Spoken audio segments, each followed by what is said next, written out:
Sounds Easy good. peasy. Yeah. He sent me a picture of all kind of language on it. I just got a freeze warning on my computer, meaning it's supposed to freeze tonight. Isn't that crazy? It's too early for that. The 20s. It's supposed to get in the 20s. Way 20s. Too early for that. I know. I was out there like harvesting my tomatoes like a mad woman. Green beans. What kind of tomatoes are they? Are they regular standard tomatoes? Not the tomato seeds that I sent you guys, but yeah, they're regular. I got pineapple tomatoes are probably my favorite, and some pole tomatoes and stuff like that. So, but they were the late ones that they're still green, but I can ripen them up. So, yeah.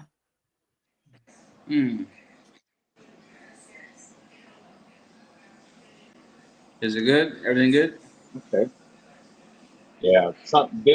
Usually I do plant my garden to do good with it, but it's just stayed. Yeah, it stayed cold and wet here for a long time, and then it was just hot. Yeah, we got the heat too. We usually don't get that hot, but we've also had a really big drought, so people have lost water because a lot of Maine has private wells. So a lot of the wells have gone dry, and we have a lot of water here, but at our house because we have a private well. But it's crazy. It's been such a drought, but it's been great for the tomatoes, like you said. So, but we grow a lot. Yeah, a whole lot. 1 second. We still got a lot of our carrots and parsnips and stuff in the ground, but. Hey, bro. Going to the.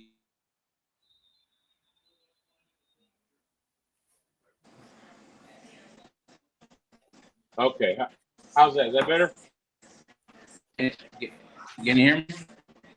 Are we good? No, we're not good. Yeah, he's sounds choppy. Am I good? Yeah, you're good. Turn your Wi-Fi I need to go join you. Use your phone service. It ought to be strong enough here. Your phone service ought to be strong enough here without the Wi-Fi. Okay, how's that? Better now? Same.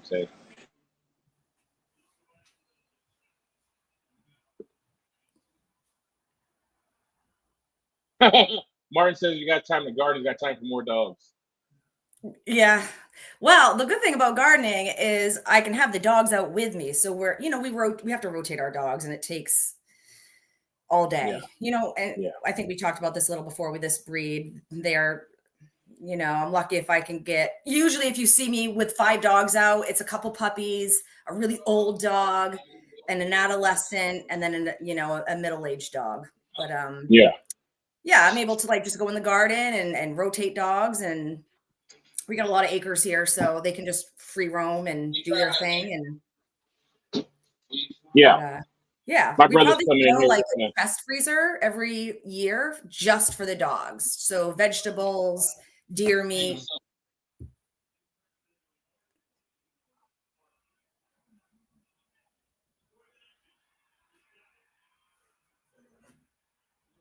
Can't hear you.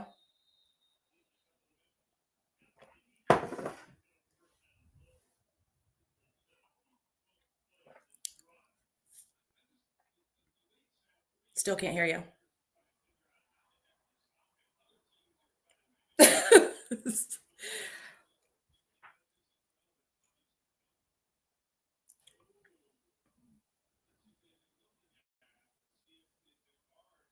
There it is. Now you got us? Yeah. Yeah. All right, here we go. Sorry, so now that we got everything worked out. Yeah. Coal house. Is that how they should see him on? Is this the right one right here? I'm sorry, y'all. Camera. And Jessica from Wicked Good Bulldogges. It's Thursday night. Howdy. A few minutes behind schedule. Nothing too bad. Well, we were on time. We were all on time. We were technical difficulties. Yeah, that's the thing about doing this stuff live, Yeah. But I don't really like recording it. I noticed that some of your videos were recorded, and I was wondering why you recorded some, and if it was just preference or so you can edit Uh, them? well, I didn't know what we were getting into with that Yeah. dog show with IOABA, and I was like, it's gonna be a long day. I'm gonna need some Yeah. stuff that I can just. But it didn't even turn out to be that long, and I wound up showing that stuff later. So. Did they have a good show? People show up? And this was for the IOEBA, you said? Yeah. It wasn't as many as hoped for, but Yeah. it was the first one. So This is exactly what I was going to say. got one under the belt. It's behind us, and we can go forward for the next one. Onward and upward. Yeah. Well, good. So before we do anything dog related, got some. We're gonna have some fun. Oh, God, can you see us both? Is that all right? Yeah, I can see you both. Okay. Hello from Maine. Way up here.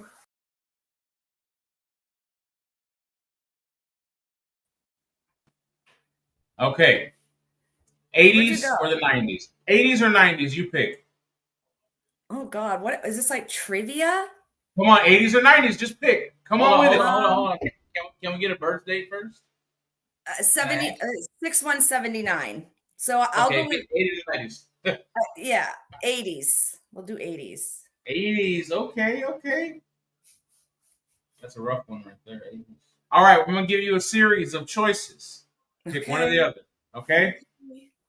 We're gonna go TV and movies, music, sports, and just general pop culture. We love the 80s stuff. Okay.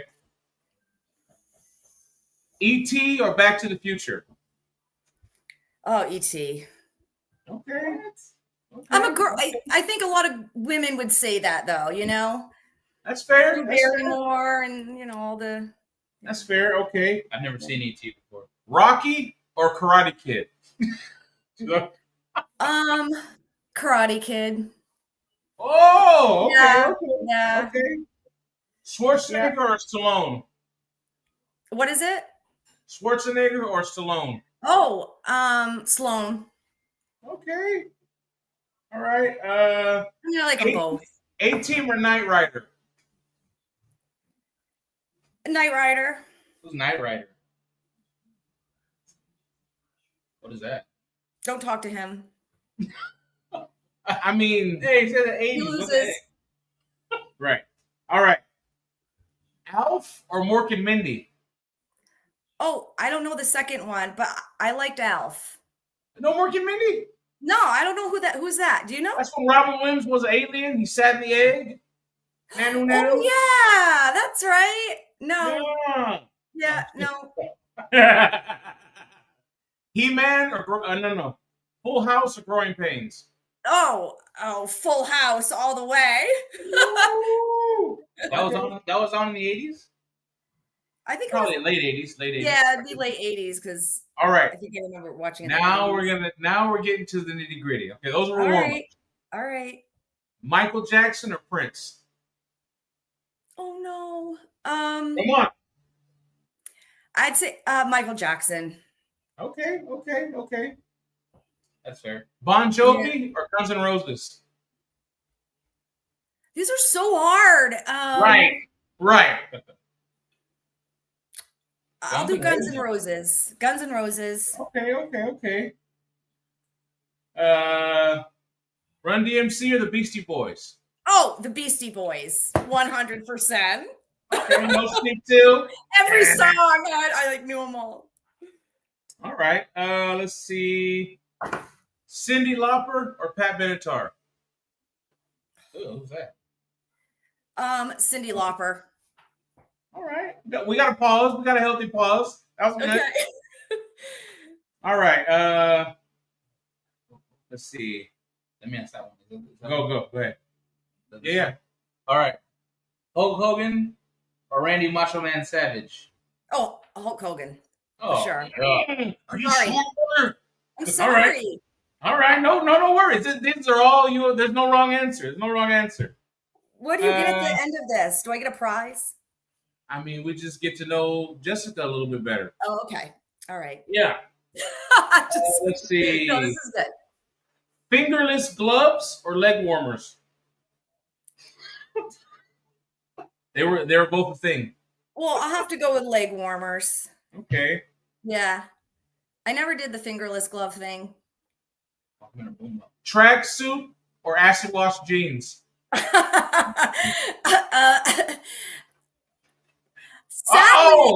I would prefer the acid wash jeans, but sadly, I was a tracksuit girl. Oh my gosh. Ooh, cassette tapes or vinyl? Oh, well, the old-fashioned part of me would have to go with vinyl, but I grew up with cassette tapes. Like, you know, the double deck and you'd like record and all that. Yeah. Yeah, cassettes. Walkman or boombox? Boombox. These are they're not easy. They're not easy. Does the Walkman have the CD that skips? Is that? That's the Discman. Yeah, I'd have to say the Walkman just because it was so like a new type of, you know, like you could carry it on you and you had your little headphones and it was, you know, boombox was still kind of like a radio, you know, it was just better. Yeah. Yeah, we'll have to do Walkman. Ready? This is the last one. And Okay. this one's really good. This is really gonna say the most. Okay. Atari or Nintendo? Oh, Nintendo. Sorry. Okay. Yeah. Yep. 100%. I can play Atari, but we were big Nintendo. Yeah. When Mario hit. Yeah, we learned all the shortcuts, you know, like running up above the thing and yeah. Yeah. That one have Duck Hunt? Was that one? Yep. Duck Hunt. I loved that game. The rifle. And then you tell your little brother that if he gets the controller, he can steer the ducks. That's right. Me and my brother used to do that. I swear to God, it was the best. I actually remember when we got our first Nintendo, I was over at my friend's house playing it. I was like, what is this thing? You know, it was just like a souped up Atari. It was so cool. Yeah. And I went home and my parents had one waiting for us as a surprise. So it was really, you know, it was a lot of fun. We spent a lot of our time doing that. Yeah. But I don't play video games at all anymore. I just don't have time. Right. I feel like it's wasting time really nowadays. You know, kids are fine and stuff. Just a quick second more. I got one picture I'm going to send over. I was watching Care Bears.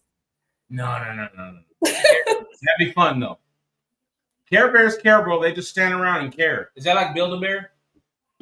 No, Care Bears is like it kind of went along with like Rainbow Bright, My Little Pony, like that whole era. Yeah.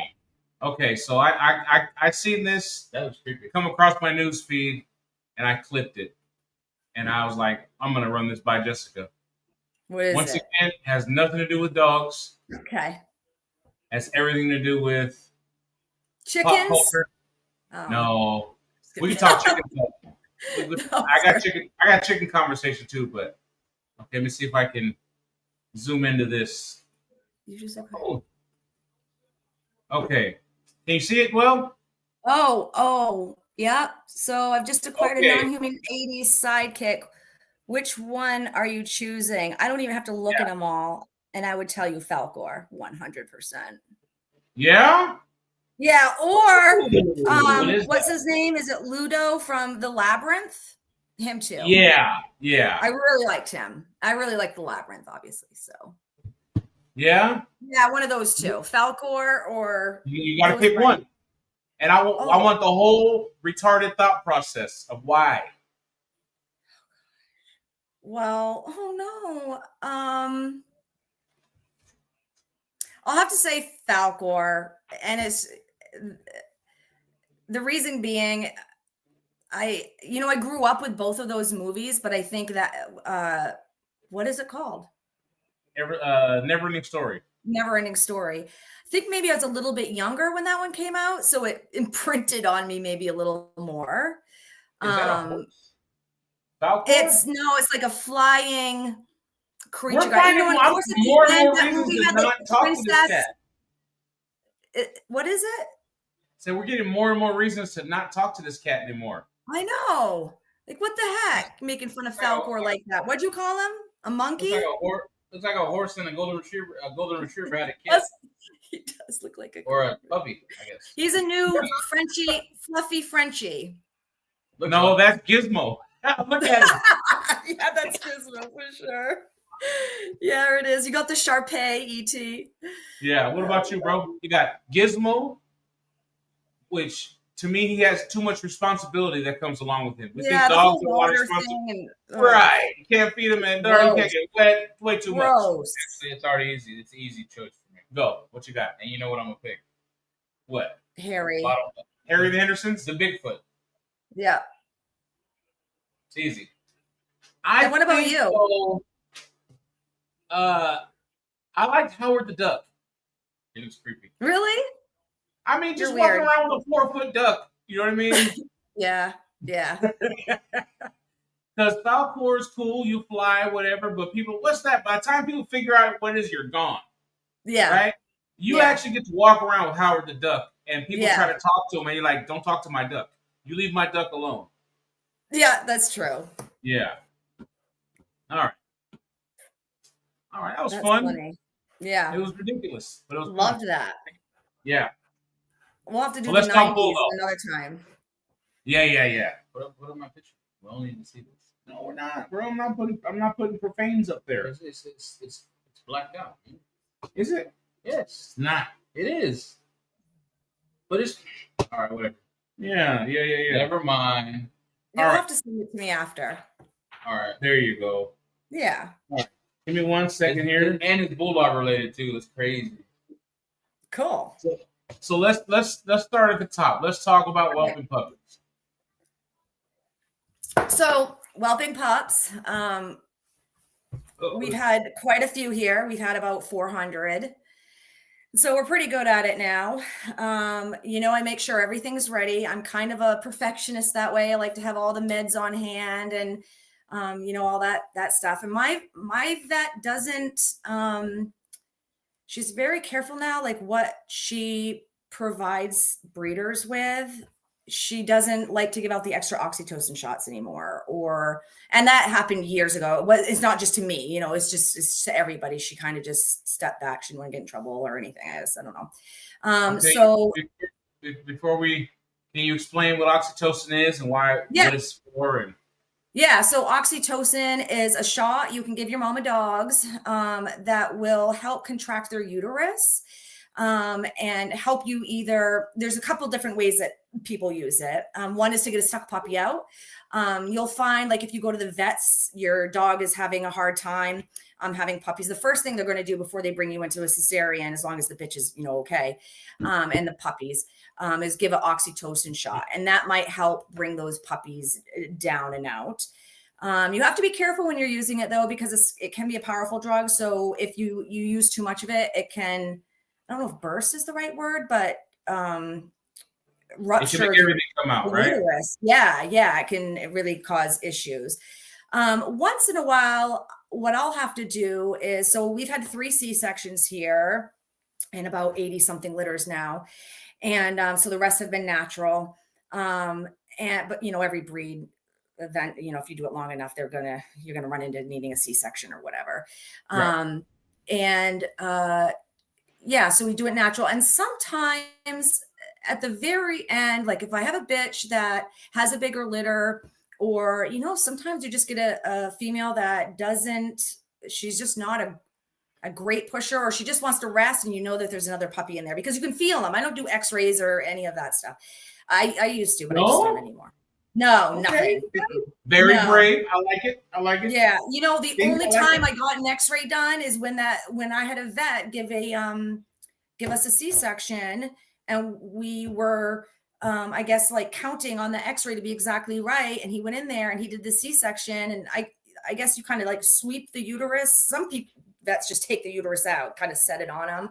But this vet, I don't think he did. He kind of just went in there, he swept, and the uterus was tipped under like this, and there was a puppy under here. And so when he swept, it felt like the edge of the uterus. And so he closed her up, called it good. And I got home 2 hours later, because that's how far the emergency vet is from us. And she was pushing still and losing a lot of blood. So I went all the way back. I said, something's not right.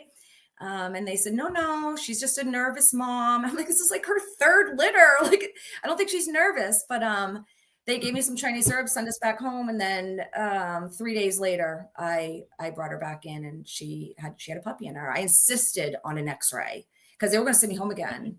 And I have heard stories where the yeah, vet, they seen 7 on the X-ray and pulled yeah. out 7, but there wasn't 7. There was more. Yeah, right, Yeah. exactly. And so I was, I would go in, I get the X-ray. Plus, you're exposing your female to whatever is at the vets, and it's stressful. They don't like it, and they don't like to be on their if the vet like puts them on their back. I've heard horror stories about that too. No, we don't do it. And then what would happen is we get the count, and then we kind of expect that. I'm like, okay, we saw 8 puppies, but you know what? There was 10 in 9, there. 10. Yeah, I always Yeah, count and somebody so hiding that it's you can't messing me see. up. Yeah. So, once you do it long enough, you don't need it. You can just tell, you can feel, you can palpate, and you can just tell by the way your female's acting if there's another, puppy in there or not. I mean, once someone's, we've been in it long enough, there might be a surprise here and there, but yeah, so the oxytocin. So what we do is if we have a female that starts slowing down a little bit, we start giving her microdosing of oxy. So usually the vet will send us home with 1 ml.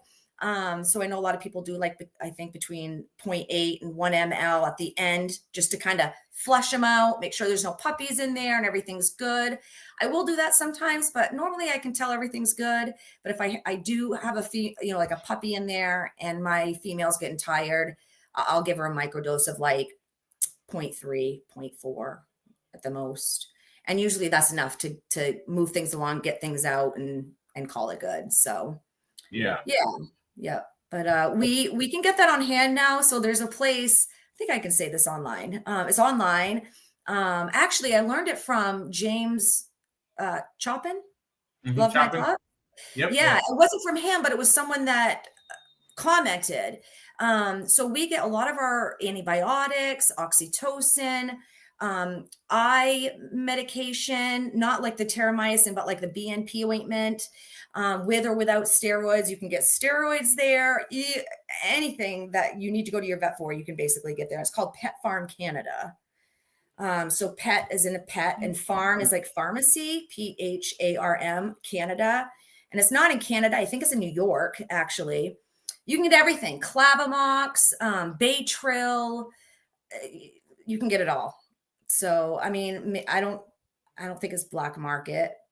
And, there's the argument that it's not from your vet. So I don't, maybe, I don't know where they're getting it, but, I like to have it on hand. So I can get everything there on hand. But at the same time, it's good to keep a working relationship with your veterinarian. So I'm not over here dosing my dogs with oxytocin, rushing them into the vet because there's an emergency, because I put my dog in this emergency with medication that I got online that, you want to work with your vet and kind of stay on our good side. So anytime, even if I don't get the oxy from her, I let her know when I'm having my litter, and I'll say, I need to start giving I'm going to give a microdose of oxy. So she's kind of has a heads up and knows there might be a little issue. And, but 9 times out of 10, everything's usually fine. So, yeah. Yeah. Okay. And explain the plasma thing to me. Yeah. So, okay. So first of all, I'll start off by saying, sadly, we do not have plasma in the United States right now. I think it was like a couple years ago. We used to be able to get it from Hemopet. And so what we would do is we'd order fresh frozen plasma. And when our puppies were born at 24 hours old, we give them all 3 ml sub-Q. And I felt like that listen, I got so much crap from breeders for the longest time. I think before people, and from the, people that I've kind of just outed of my life, like there comes a point sometimes in your life, gotta weed your garden, right? So, but people really liked to frown upon that, saying, it was like the breeders that say like survival of the fittest. If your puppy can't live with just his mom, then, oh, well, you should just cull it. I just don't run things that way. So, I felt like the plasma was really giving them a foot in the door when it came to, I've seen puppies my best friend had a litter of puppies, and I don't know if they had CHV or what was going on, but they were like bleeding from their mouth and their nose. She gave those puppies plasma, and the next day they were absolutely fine, and they grew up to be wonderful dogs. So I've just seen it turn fading puppies around. You know, I can have a puppy doing that. We call it the death cry. And, you know, within 24 hours after giving them a couple doses of plasma, they come right out of it. And so, you know, it's not a miracle. It won't save everything, but it does definitely help. So I think what happened was Hemopet got shut down because of maybe activists. I think it was also, it was hard, expensive to keep it open. And then you've got like PETA and everybody else saying, you know, you keep these dogs in kennels and you take their blood, and they were raised really well. I think GW Dogs or whatever does that. But so what I liked about the plasma is I was giving it to my puppies from, you know, people say that you can just take it from, which you can take it from mom and then give your puppies plasma that way. And I don't know, maybe dog you have, right?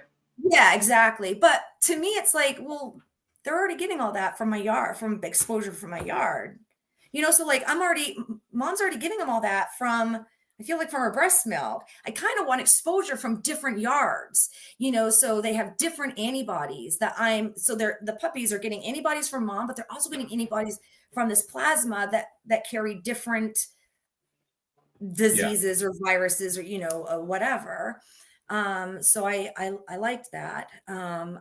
You know, in the beginning, when I first started doing it, I quickly learned to just keep my mouth shut about it for a while, because I think people, you know, I heard or saw that someone was saying like, you're making weak puppies by giving them plasma, because now these puppies have to depend on plasma to live. That's not how plasma works. I mean, I'm not a scientist, but I know this works. Yeah. So I just kept doing it. How does it work? What's the science behind it? I'm gonna ask the question because I don't know. So what I know of it is it gives your puppies antibodies. So it will help them fight off diseases if they're exposed to it, and just make an overall stronger puppy. You know, it also gives them hydration, you know, just the simple getting the sub-Q under the skin. I used the first few times I did it orally.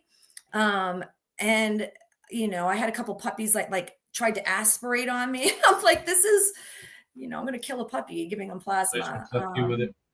Yeah. So now I just, you know, we just do it sub-Q. So I do have plasma for emergency in the freezer, but now I just kind of hoard it because we don't have, you know, access to it anymore. I'm like Elaine with her sponges. Like what? Like Elaine with her sponges. Yeah, that's right. That's right. Yeah. That's awesome. Yeah. But yeah, so I liked it. I think it worked good, and it was actually scary for me when I had to stop when they closed down and I had to stop using plasma. I've been using it for so long with so many puppies. I was like, oh my God, what's going to happen? And they're fine. You know, they're fine. I think we've had like 7-8 litters now with no plasma, and they're okay. Well, but I want it back. One of the things I did in a past life is I was a lab tech at a plasma center. Like really? Yeah. So people see blood, whole blood, and it doesn't dawn on you that your red blood cells are like solid matter. That's and right. Plasma is the liquid and has proteins and everything, and that's what actually carries through your body. Right. So it's just blood centrifuged. Right. You know what I mean? And collected off the top. Even that though, like when I first used to start, my husband has a thing with needles. So, you know, even having that is clear, like a light pink color, even that he would try to pass out when giving puppies. Now he can do anything, you know, we can chop tails and give all the, you know, do what we need to do. But, you know, it was funny at first. I remember the first time we did plasma, he's like, I have to sit down. I'm like, what are you doing? He's like, I don't know. My brain knows it's blood or something. You get exposure to it enough. You can, you know. It's a trip because I'm horrible at this point. Horrible at drawing blood from dogs. Really? People, no problem. Whatever. No problem. Because, you know, on 3, 1, 2, you're done. Like, whatever. Like dogs, they just, I haven't learned how to reason that part with them yet. You know what I mean? Once you get the hang of it, though, you'll be able to do it just like Yeah. people.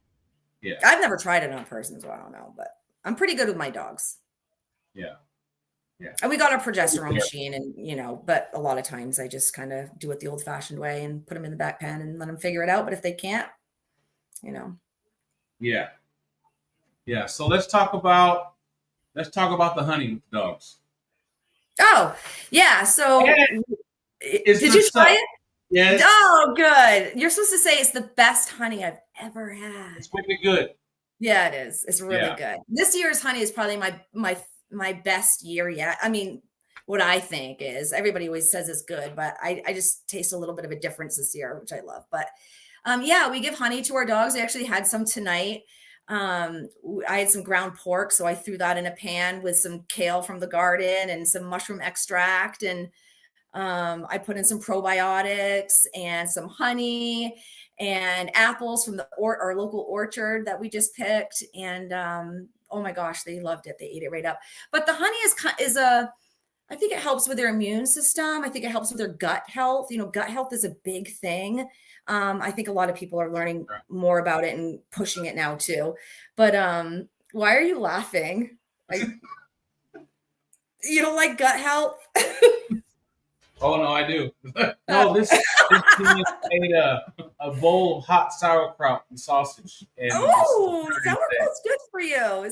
I think it's nasty. No. He ate a whole. I'm not a whole, but it was hot sauerkraut with sausage in a bowl. It was just all kinds of. Yeah. No. It definitely cleaned me out for sure. Oh God. It's okay, but the next morning I felt real good. Yeah, I bet you did. 100 pounds later. He said probiotics, and he cringed a little bit. He got emotional scarring. Hadn't been that long, If you know, you know. It's great. So yeah, the honey, and our girl that just had the re. Oh, we're gonna go there. Don't go there yet. Don't go there yet. Don't go there yet. I'm just saying. I'm putting honey on. I'm putting honey on her incision. So, and it will help up, it'll help up heal up incisions too. So it's not, it's good for antibacterial, and you can give it that way, but you can also put it on their skin and it will help heal things up. So it's got to be raw honey though. Like Manuka honey is the best for that. But what makes that different than regular? I don't know what makes it different. I know that we don't have it around here. I think it's only made in Hawaii. I think. It's the culture. Oh, it's marketing then. No, I think Manuka is it is actually like a really good, it's the best honey for skin. It has something in it that's more than, what it actually is. And there are really different kinds of honey. Like Tupelo is my favorite honey. And that's from, I think they have Tupelo honey, Tupelo down in the South. Mississippi? Oh, okay. Is it? Is Tupelo Mrs. Tupelo? It is. Yeah. I was right. Yeah, I'm right. Okay. Maybe it is. Yeah. So it must be from down there. They also have linden tree, honey, different types here. But my honey is we call it wildflower honey. I do have a fall. Well, this is the first year we didn't have a fall crop because of the drought and the dearth. But I usually get a fall flow too. So that'll be fall honey. But mine's just wildflower honey. They go out. We don't have monocrops here. The bees were eating. Huh? I always thought it was just named after whatever the bees were. It is. So mine is just wildflowers, which is basically everything. It's my neighbor's goldenrod. It's, the asters and the petunia, just everything. Because where we are, we don't have monocrops. So, but some bees follow crops. So Florida and California will ship their bees up to Maine for the blueberry season. So all their bees will be up here helping with the blueberries, and then the bees get shipped back down south again for almonds or whatever, soy, all those monocrops. But we just don't have monocrops here. So it's just they just kind of go out and graze and do their things like little stray dogs. Hundreds and hundreds of stray dogs. But they're good. I like my bees. They're a lot of work this year. How's the queen bee?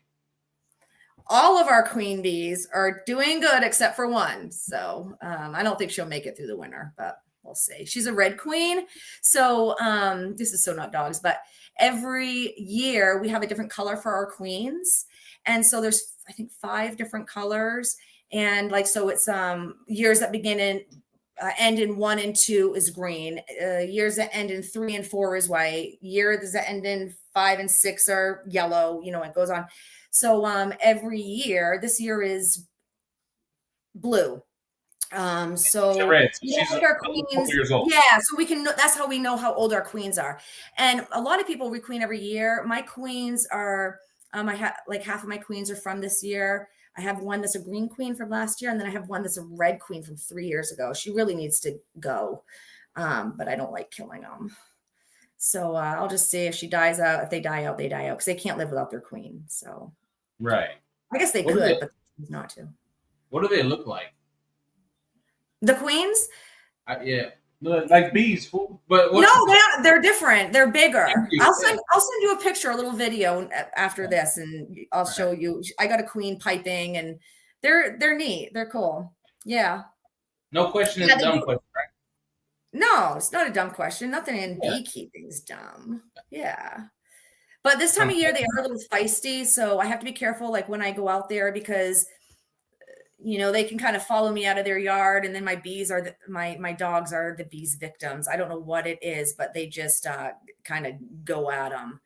But that's only like right now, like usually in October. So I'll just do them. I do them a little bit later, and you know, if we still have dog rounds to do, I'll make sure it's the older dogs that get stung, not the younger dogs. You know, less valued. That's me, but you know. Yeah. So, you know, ones that have taken hits a few times. We have one dog that's severely allergic, so I'm just really careful with her. But besides that, they're pretty good. Yeah. So, and I think my husband's got stung more than my dogs. So, you guys do the whole suit thing? That bald head of his. Yeah, I got a full suit. Pete doesn't do it with me at all. He hates the bees. He's the one that got me into beekeeping. He bought me my first beehive in 2019 or 20. I think it was right at the beginning of the pandemic. So we've been doing it for like 5-6 years now. And it was great that he got me into, I've always wanted to do it. And so he just did, you know, it just showed up on my doorstep on my birthday. And he said, I've already bought you bees and you're going to go pick them up. And so, but Pete has found out through all of this that he really does not like bees. He's getting more used to them, but you know, he just doesn't like things buzzing around his head and trying to sting him. He's just not. Yes. Yeah. So there's a couple times where I do need his help, like the bee stand. But usually we just wait until the bees over the winter, when the bees are just in there and not coming out, and you know, just kind of do it that way. But I've learned how to basically do everything on my own. The only thing sometimes that I really could use help with is when they fill up their honey. They're deep, like all the 10 frames, it can be like 80 to 100 pounds, and it's like up high. So I have to lift it up, put it down, and then then put it back up on. And that's a good problem though. It is, but you know, well, that's their honey for overwinter, because they need honey for overwinter. So that's the honey that I don't take. Yeah. So it's, you know, it's hefty. So let's talk about raw feeding, because a lot of people always assume that it's expensive, it's hard, it's all these things. Yeah. So first off, I always hear, and you guys have probably heard this too, people always say, I don't want raw dog food next to my food in the fridge. And they always say it can contaminate your food. But dude, you've got raw chicken. What's the difference? Well, that's it. I'm like, we're eating raw chicken. It's sitting it's right there. We're going to cook it. You know, we're not going to be eating our raw meat. And so I don't get that argument. So we do feed kibble. Right now, it's actually fun to hear that Gina and Chris are feeding the same food we're feeding right now. Is the Nature's, just started feeding it a couple months ago.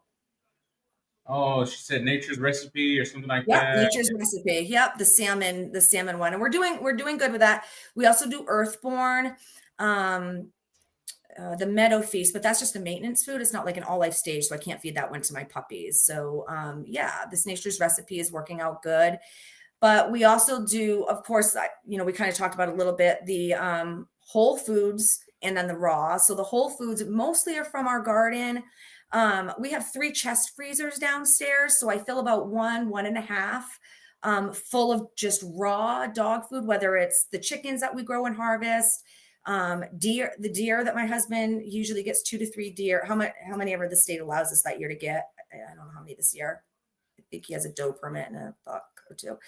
And then we get a lot of our raw food from a place called My Pet Carnivore. So it's got a lot of like your already balanced meat. So it's called like beef supreme. It's got the bone in it, the organ meat, and then your regular muscle meat too. So it's I think it's 80-10-10. And so we feed a lot of that. So what we'll do is we feed like half kibble and half raw. And so every morning and night, I feed twice a day. I need to get on the 1 a day. I just always done it twice a day, and it's a hard habit to break, I guess. But I have heard doing once a day is a little better for your dogs. And so, yeah, every day they get the kibble, they get some raw, and we rotate our raw. So My Pet Carnivore has beaver tail, muskrat, What? beaver tail. My dogs love. That's what I thought you said. I wasn't quite sure. Yeah, it's really weird.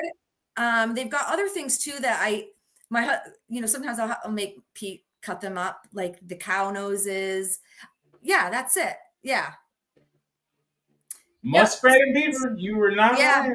Yep. I didn't think you were lying, but I'm saying like it's it's a thing. Yeah, and so we like to get the beef, the full beef. I think it's called beef PMR. And then, we get a lot of stuff. We get I don't really do chicken because we raise our own chickens, but they got chicken, everything there. They'll also have sales sometimes, like goat. Yeah. So I think the one down the beaver box, what you really want to do is try to get the free shipping. Yeah. I love it. Look, $7.95 and they're big. So I can cut that up. It's real fatty. Like beaver 8 pieces. I get 2. I've got 16 dogs. It's perfect. 2 beaver tails, $15. Yeah. Yeah. And the base of it even has hair on it still. They have like cow noses, goat hooves, weird stuff. Yeah. So, I mean, they got beaver tail. It's all downhill from there. That's right. Now they don't have kangaroo or anything yet. Rabbit is good. They have whole rabbits. I really want to raise rabbits, but I can't. I do too. I want them for the poop. I do too. I want them for my gardens. That's exactly what I want them for. But I want to be able to butcher them for my dogs and get free meat because you can raise so many of them. They're quiet. You can kind of tuck them away outside somewhere. And look at all this good luck. We get those. We get those rabbit feet, and they're good. They smell a little rabbity, but are they good luck though? Not for rabbit. Yeah, my dogs are all really lucky. That's what I tell them. You're really lucky, kitties. Do you get the puppies anything wrong? The puppies? I don't. So the only thing I feed our puppies, 8 weeks and younger, is I'll mix in with their kibble, their mush, either a little farmer's dog or a pup above. I just put a hold of my farmer's dog. I've been hearing some rumors with some things that are kind of making me a little question it a little bit. I think like with the synthetic vitamins they have in it or something, some preservative. But there's a company called A Pup Above. You can get that it's a frozen food. It's the same thing, but it just doesn't come to your doorstep. You just have to go and get it like at Petco or whatever. And I like that. That stuff works really good. So that's what we get. The dogs get about 50% kibble, which is like maybe half a cup, and the rest is either raw or whole foods and vegetables and so, and our food, our kibble is grain free. I know a lot of people feed grain, totally cool. Like we go back and forth some. The only thing I worry about grain is they're so heavily sprayed. Grain in the United States of America is really heavily sprayed with Roundup and all that crap. So it makes me wonder, you hear like all the crap that we're eating. What do you think they're putting? They don't give a crap about our dogs. They don't. And so I worry about them getting, Roundup and the sprays and a peel or, whatever that they're using. So for now, I just, if I feed them grains, it's going to be from my house, and anything they're getting in any of the frozen food or stuff like that. But for now, we're just feeding grain free until we can get our act together as a country and start eating a little better. Ooh-wee. Yeah. Yeah, I get that. I get that. Yeah.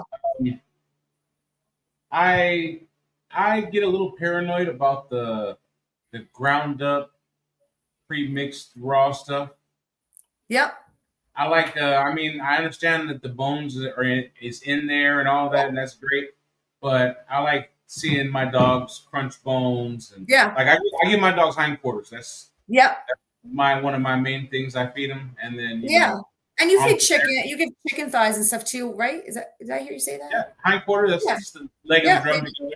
Yeah. And actually, My Pet Carnivore, they have a few different options. You can get fine ground, but you can also get, like, the one I get has like chunks of bone in it. So they're still kind of chewing on that. It's not like big bones, but you can fine ground. Yeah. Mm-hmm. So we get the coarse ground. Yep. And they've got the tripe and all that nasty stuff. Yeah. Yep. So you can see, like, when I feed my dogs by hand. So I get right in there and I can feel the chunks of bone, in there. It says coarse ground whole rabbit. Ooh-wee. Yeah. Yep. And then they'll the Supreme PMR one that we feed is, it's balanced. So it's everything. It's got your muscle meat, it's got your organ meat, it's got your bones. So really that's all. It comes in a big 5 pound. You can get in 2 pounds and 1 pound, but it comes in like a big 5 pound tub. And that's all they need. So we do have a couple dogs just strictly on raw. And then the other 14 are on a whole, kibble and raw.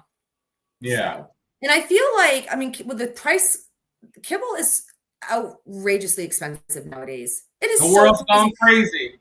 It has. Like, I'm almost thinking, if you do it right, you can feed raw cheaper now than you can for kibble. It's ridiculous. I believe that.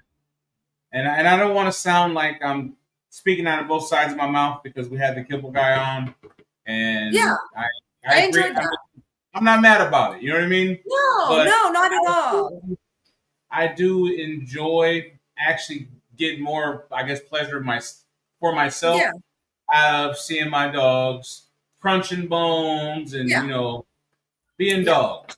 Yeah, exactly. It takes a little more effort, but that's the benefit of having a small program. That's right. And once you get into a routine of anything, it becomes a little easier. So you just gotta, plan to take it out ahead of time. Yeah, we get the duck feet. Yep. And we already have our own chicken feet, but they do good. We actually dropped one of those duck feet behind the freezer, and I didn't realize it. For like a week I was smelling something dead in the house, and we finally found a whole package of rotten duck feet behind our freezer. Look at this contraband they're selling. Yeah. They got raw milk. Camel milk. Can you guys have raw milk in your state? Is it legal? That's why it's called contraband. Like, is it? We don't have camels here. Is it camel? Holy shit. Yeah. I didn't even know they had that. It's camel's hump milk. Hump juice. $19.50 for a pint. Holy shit. I want to drink it now. It's from a camel. I mean, what are you gonna do? You know what I mean? Would you drink it? I mean, how do you even milk a camel? Do you have to like stand and like milk like? I mean, the first guy that milked a cow, what was he doing down there? You know what I mean? I wouldn't want to milk a camel. I'm okay with cows and goats, but not camels. Unpasteurized goat milk. Yep. And camel milk. I mean, raw camel milk. I did not know they had camel milk. That's got to be new, because I've not seen that before. A liter is $34 basically. Can you imagine? Do camels have? That's $160 a gallon. That is nuts. I'm gonna buy a camel and I'm gonna milk it. We do make liver water, and our dogs do get that. So I try to, like, once a week put liver water in there. So actually, I just put a thing out on Facebook. I haven't looked at it yet, but I try to make it a deer liver. And so when Pete gets a few deer, I just boil up that liver water and then we can it. And so I've got like 40, 50 jars of liver water downstairs. So our puppies get liver water. They'll get it like in their formula. If I have like a struggling puppy that needs like a little bit of a boost or something, I swear to God, I swear by that liver water. It's my new plasma. And, you know, like our girl that just got, we won't take this one away from you. Yeah. Our girl that just got spayed, you know, she was kind of having a little bit of a hard time that first day, and she's older, and she's 9.5. And right, let's tell that story now. Yeah, so I brought my dog in. First of all, I'm not dissing my vet at all. Who did I say your vet's name? No worries. Yeah. Okay. What did you say? So you don't got to say your vet's name? No, not going to. I thought you were asking for. I was like, I'm not going to give that. I really love my vet as a person, and I consider her one of my good friends. We can talk about everything from God to politics to, you know, animals. And everybody makes mistakes. She had just lost a lot of her workforce, her vet techs, and she only runs the place by herself. It's just her. And so she lost everybody, I think, but 2 of her vet techs. And we had made an appointment for my dog to go in and to get spayed. And she had a small lump that also needed to be removed. She was like just pushing 9, not quite, but just pushing 9. And that's a whole, I really try not, I don't usually fix my dogs that late. I usually do it by like 6-ish. But that's another story. So, I brought her in. We talked about removing the lump. I mean, the lump was like, maybe it was smaller than a grape size, and not getting it tested or anything. Like I said, she's 9. And I brought her in and we got it done and we got her home and everything went good. And the next day, my husband, Pete, and I are outside, and he said, "Hey, did you check her incision for her spay?" And he goes, "Oh no, I haven't yet." And we rolled her over and there's no incision there. Like there's nothing there. And so we're like, do they go in a different way now? You know, we're trying to figure it out. And so I called my vet and they forgot to spay her. That's crazy. Yeah. Yep. So I swear to God, the weirdest things happened to us. So I called up and you know, they apologized and said they were sorry. And you know, I think she was embarrassed, and it's okay. You know, I'm like, everybody makes mistakes. I think I told you this too. My dad had actually made the point. He's like, at least you didn't bring your dog in to get a lump removed and they spayed her instead. You know, right. Like that would have been. At least they go the other way. Yeah. However, when I brought my boy Tundra in like 15 years ago now, he's since passed away. You know, he was one of he's a lot in our program. Almost all of our dogs, unless I've got it from another kennel, have Tundra in him somewhere. And I brought him in at 2 years old to get his hips done. And he was OFA certified, very proud of him. He had OFA certified good hips, and, you know, he's clean genetically. And so I was, you know, nervous and bringing him in to get his hips done. And the vet called me and said they wanted to know if I wanted to get the pre-anesthetic blood work done before he got neutered.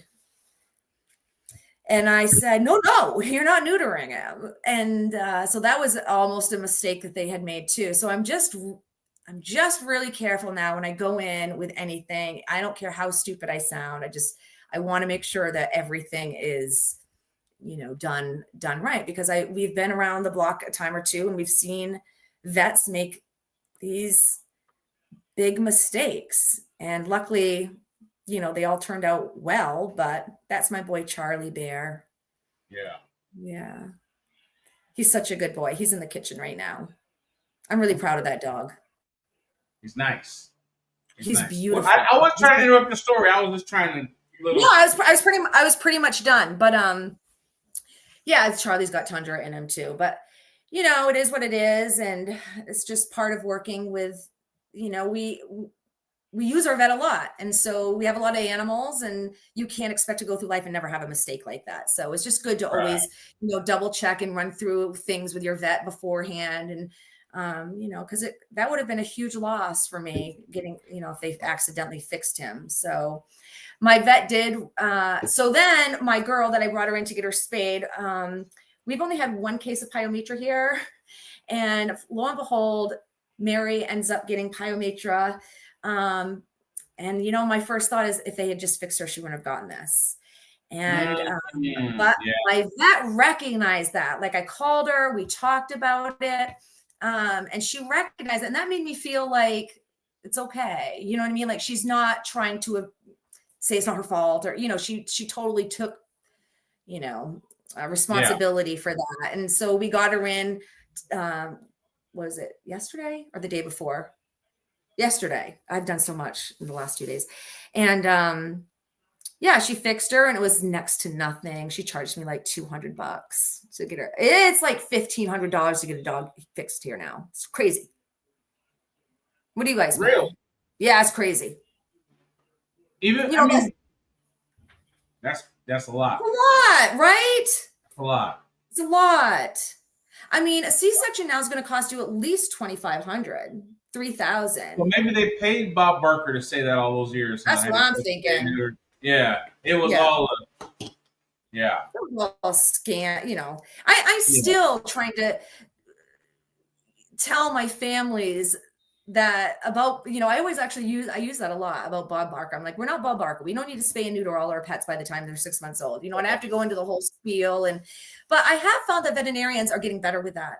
10, 15 years ago, every puppy that went home, I had to just say, you don't fix your dog, until they're more mature. And then, you'd hear that they got fixed at 6 months old because that's what their vet suggests. And they're always going to follow what their vet says. But what I say is I've raised way more puppies than your vet ever has or ever will. And I'm pretty much an expert at it. So it's not what's best for our dogs. It's what's best for the population, and that's, we're past that now.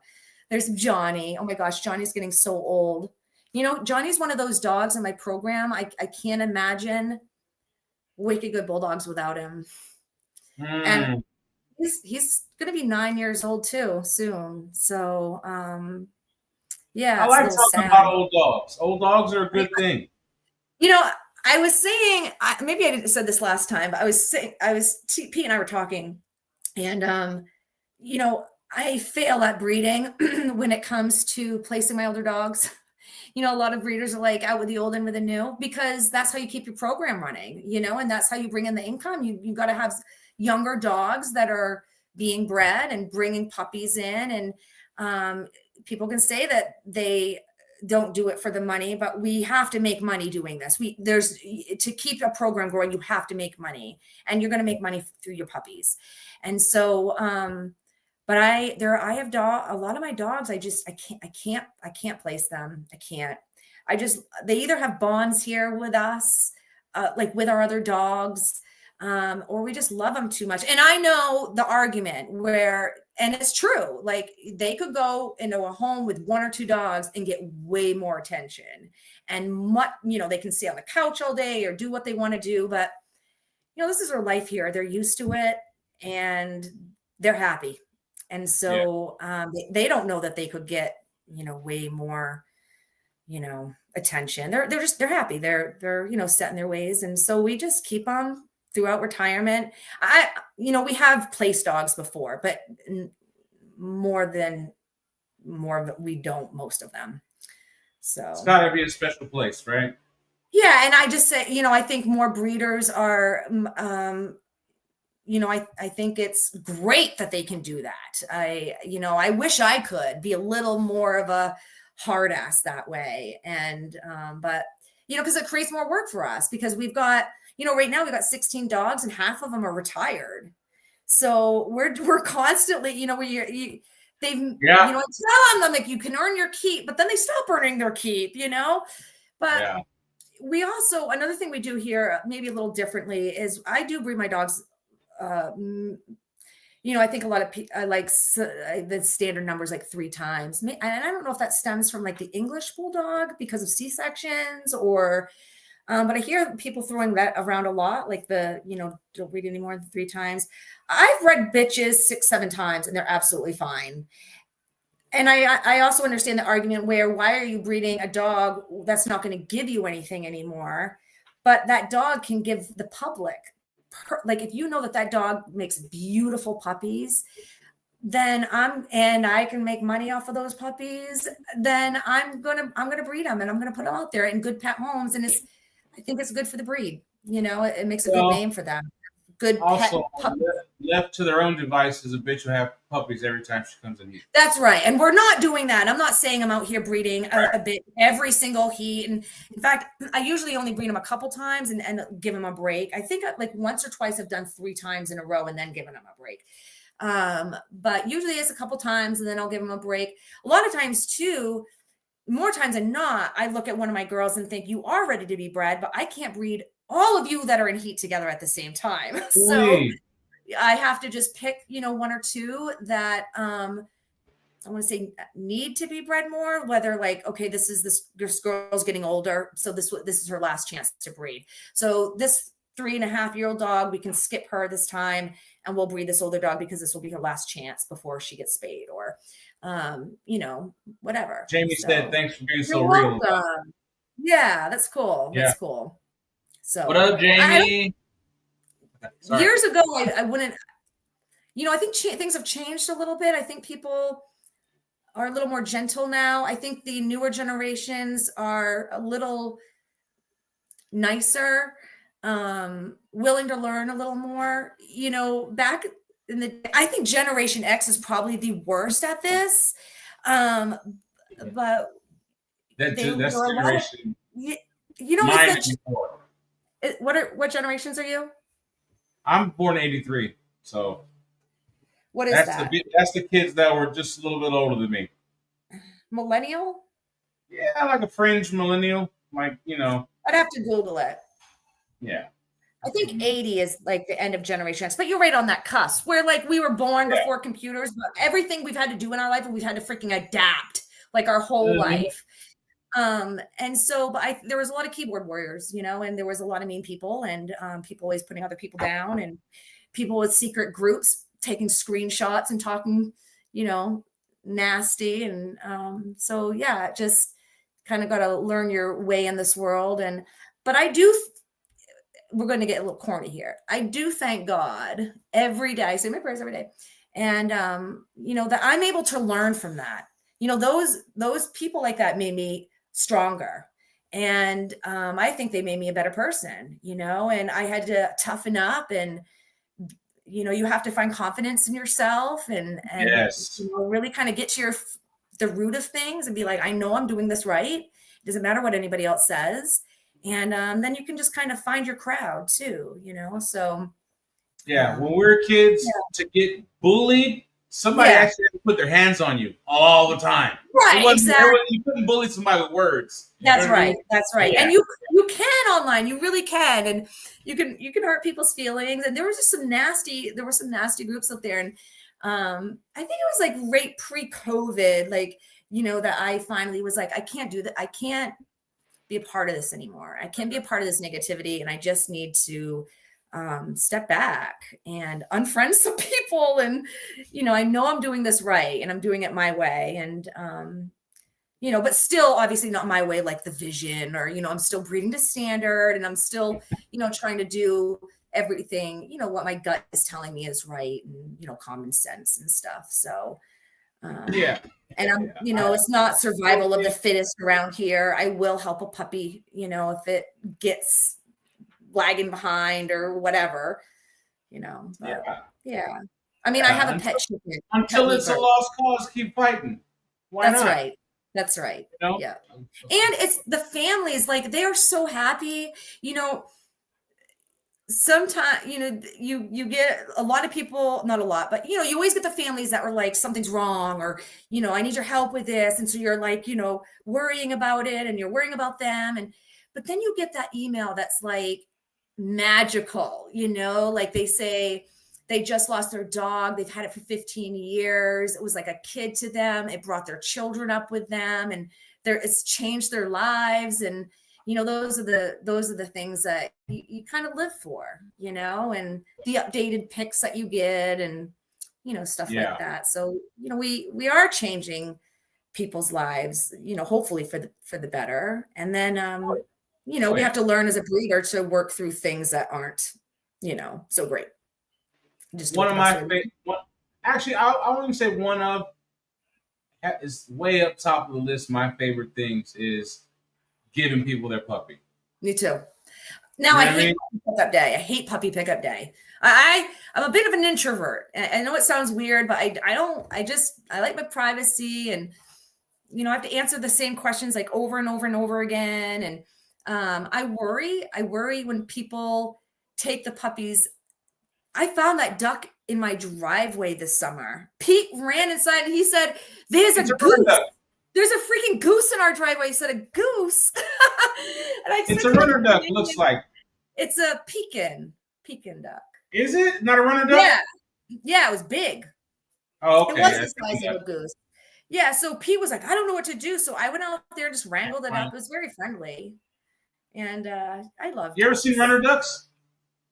Yeah, Indian runner ducks. Yeah. Indian runner duck. Yeah, we had those growing up. They don't fly. Really cool, yeah. Yeah, we had mallards too, but they'd always take off on us. So my dad said, "I'm going to send Indian runner duck." Yeah, I love ducks. Every year I would wake up and the Easter Bunny would give me baby ducks and chicks. It was the most magical thing as a kid. So my dad obviously would go out and get the box and bring it out to the barnyard. You never questioned how a rabbit had baby ducks and chicks? Well, just the Cadbury eggs, right? Or chocolate eggs, yeah. Yeah, the Cadbury eggs. These rabbits really put up. That's right. These rabbits are magical. Right. I had everything growing up. We had donkeys and rabbits and sheep. We actually used to dock. This is my dad brought down the same dockers that we used to dock our sheep's tail with. We used to dock the sheep tail and hang them up in the what do you call the thing that sheep are in? The barn? It was like a stable stall? Yeah, it was like a stable, but like an overhang, kind of just like out in the middle of your pasture. And we would hang the lamb tails that we chopped off in the entranceway for good luck.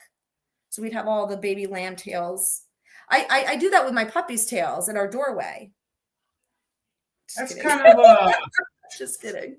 Do not. I don't, I promise. But who's your favorite rabbit? Roger Rabbit, Bugs Bunny. Yeah. No, Roger. Yeah, because he has Jessica. The Easter Bunny, who was the redheaded Jessica Rabbit Jessica Rabbit was Yeah, that's right. She was hot. She was something else. Yeah, she sure was. Whoever drew that cartoon had issues. It's really messed up. It is kind of messed. I didn't really ever like it. That green. I didn't either as a kid, but now I'm like, sit down and draw that. Like, yeah. It's kind of weird. Who are these two? Look at these puppies. Who's eating? These doggies. And what do you have in your hand? What are they after? Yeah, exactly. I probably do have something in my hand. So that Johnny is on the right. And you brought him up before, and that is his daughter Reno. Reno just turned 3. I plan on breeding her. She hasn't had a litter yet. I plan on breeding her next heat. And she is out of like I said, Johnny, and a bitch that we have here from Sharon Nunley. Actually, her name's Bonnie. Nunley's Bonnie. Yeah. She was just a puppy in that picture. She hadn't popped yet or anything. Gosh, they look a lot. I don't even remember taking that picture. Who are you breeding her to? I think I'm going to put her with Finn. I can't put her with Charlie because Charlie's a Merle. And that's where Merle kind of, puts you in a spot sometimes, because I think Charlie and her would make really beautiful puppies. He's got that head. It could thicken up her head a little bit. But I can't put Merle with a predominantly white female. So, I mean, she's got ticking, but her coat is white. So I'm just not going to do that. So I think I'll put her with either Finn. I do have a couple other males though that are local, that I placed in homes a couple years ago. So I got to start thinking, that I can use them too. I actually just registered them with the IUEBA, and they've already been registered with Sharon. So we'll see. I might start using them, but it's offspring of Johnny and Tundra, and my boys here. So yeah. What's up? Yeah. Okay. Johnny. But and back to puppy's tail. So I know you guys were talking about puppy tails the other day with Gina and Chris. Mm-hmm. I don't know where I got this from. It must have been from another breeder because I couldn't have thought of this on my own. But we use pig snippers, like pig. Actually, I have them right here. Let me grab them. I thought you had notes. No, I don't have notes. I actually have the clippers. Hold on. It's my story. I'll tell it how I want. I don't have fucking notes. So this is what we use here. It plugs in. Oh, hang on. We put you on prime time. There you go. Oh, yeah. So these are electric, obviously, and these are the snippers here. So the only time this doesn't work is if you have a puppy with a kink that's like near his butthole. I mean, maybe you could do it, but I'm just too afraid that I will burn the skin. But you know, if you've got the tail, I just stick it right in here, and this cauterizes as it cuts. So I just hold it on there. I just count to 3. So 1, 2, 3. You can hear it kind of sizzling. And then that's it. It's done. It's cauterized and cut all in one. It doesn't bleed. You can barely even tell that it's been cut. So I love those. It doesn't really scab over super nasty. I don't have to worry about it getting infected like with banded tails. We did banded tails once. That litter died from CHV, and I was like, I will never band again. Died from what? canine herpes virus. You heard of that? Okay. So yeah, that was, and you know, it wasn't from the banding, but I associated it with the banding of tails. So I just don't want to do it again. But yeah, so we just do it that way. And we used to go to the vets, obviously. Like I think a lot of people start out going to the vets. It's stressful though. You know, you got to bring your mom, you got to bring the puppies, you're exposing them to germs. The way the vet does it is so extra. You know, they do the hemostats, and then they cut it with a scalpel, and then they stitch into their nub, like into their tail. That's the worst part, is when they do the stitching. You know, with us, we just literally, they don't leave the home. We crank the music and put an extra loud TV on so mom can't hear anything. Pete brings the puppies to me while I'm out, you know, getting ready. He gives the mom a cookie, grabs the puppy real quick, kind of tricks her. She doesn't even know we have them. He brings it out, and within 1 second, that puppy's tail is done. Or 3, I guess. 1, 2, 3. So what's on your puppy tail playlist? What do you mean? What's the soundtrack to cutting puppy tails? Oh, Little House on the Prairie, Grey's Anatomy, anything that I'm watching when it comes to TV. But on the playlist is probably usually, this is so silly, classical, because my classical plays in my whelping room 24/7. We have main classical on for them. So I just crank that, and whatever's on the TV out in the kitchen is usually like, you know, I like background noise when I'm here, or not only for me, but for my dogs, you know? So like if I'm outside, I want to have the TV going in here so it will help them not bark at us while we're outside. So my dogs like to watch Little House on the Prairie, I'm just saying. And they like to watch the reruns of Grey's Anatomy. So your dog's like, hey, John Boy. Yeah, we watched the Waltons. That John Boy. Oh, that's the Waltons. Yeah. That's right. Okay. Come on, you're getting Little House on the Prairie and the Waltons mixed up. What's the but it's just old shows about people that didn't have. Our reunions? No, they're old shows about people that didn't have televisions. It's shows that take place in the olden days. Little House on the Prairie, I think, was before the Waltons. The Waltons were like during some depression. There's a depression after. I remember seeing it on the TV when I was a kid. I never stopped to watch it. Who was moving up to the Upper East Side? Who was that? That's the Jeffersons, baby boy. That's moving on up. Who's that? Bel Air. I don't know. Oh, I don't know. That would have been one of my 90s questions, right? Yeah. Born in West Philadelphia. Yeah. Okay, funny. So you got the cauterizing pig snippers, and that's what you do. Yeah, easy peasy. And so when we do have a puppy that has a tail that needs to be I just don't feel comfortable because it's a little too close to their rectum. I use my dad's old baling wine cutters. So they're just, and I feel that's why you're my people right there.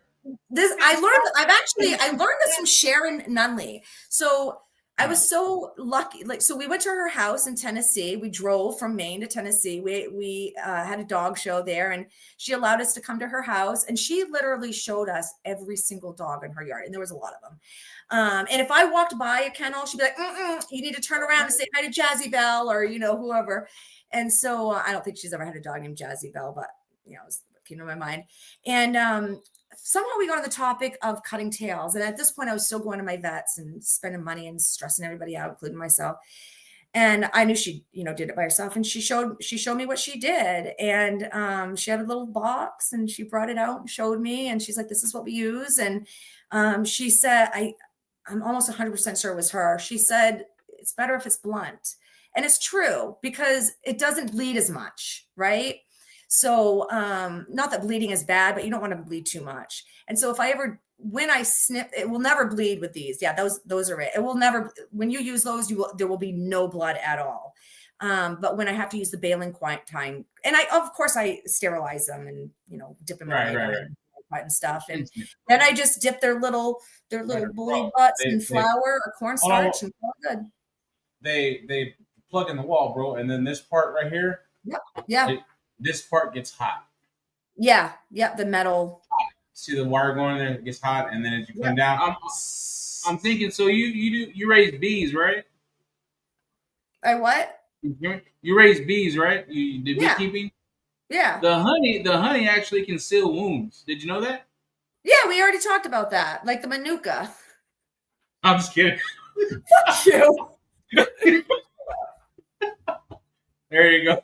You know so much. Wow. I pay attention there. Yeah. He knows a thing or two. You'll be like, "I know someone that." Yeah.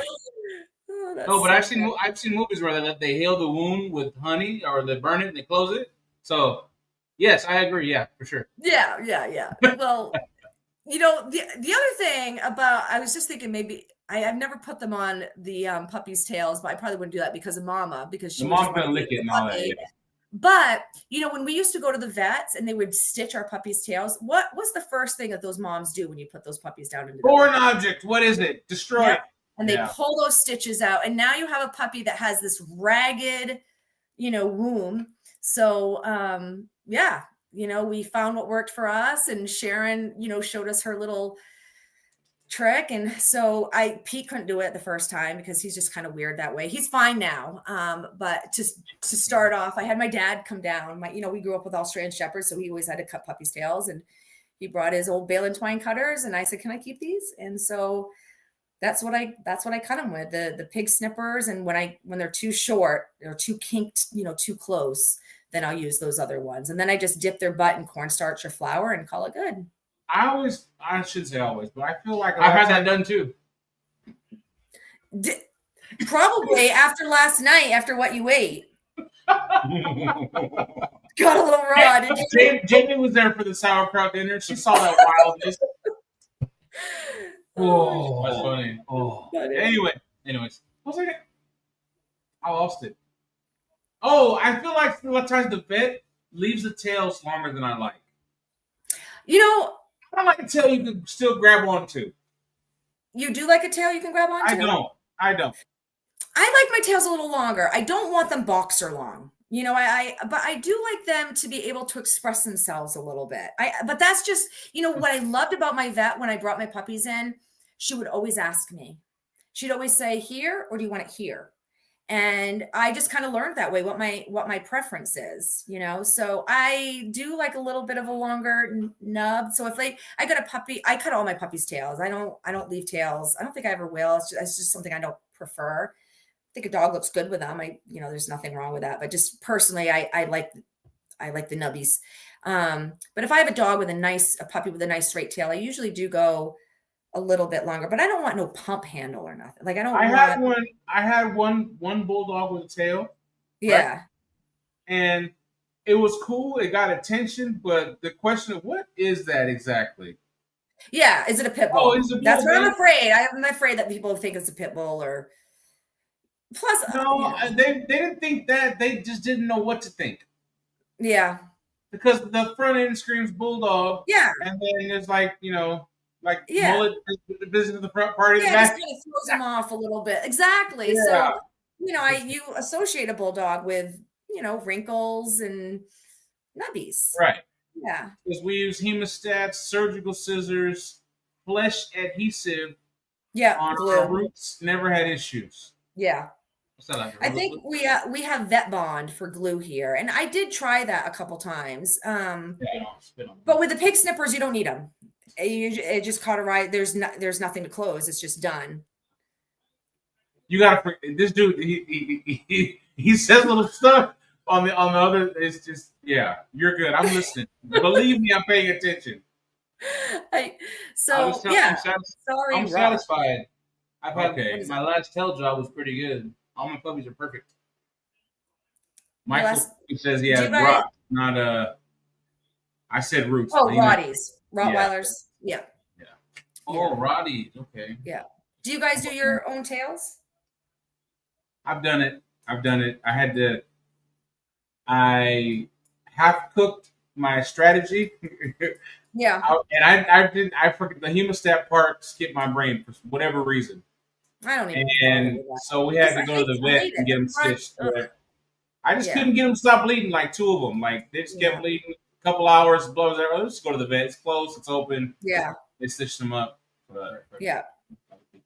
I think I've seen other breeders use cauterizing sticks. And I know that some vets have those. So like if you cauterizing sticks?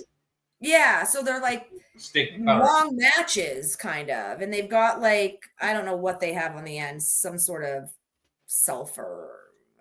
I don't know. But you just stick it on the end of the tail and it cauterizes it.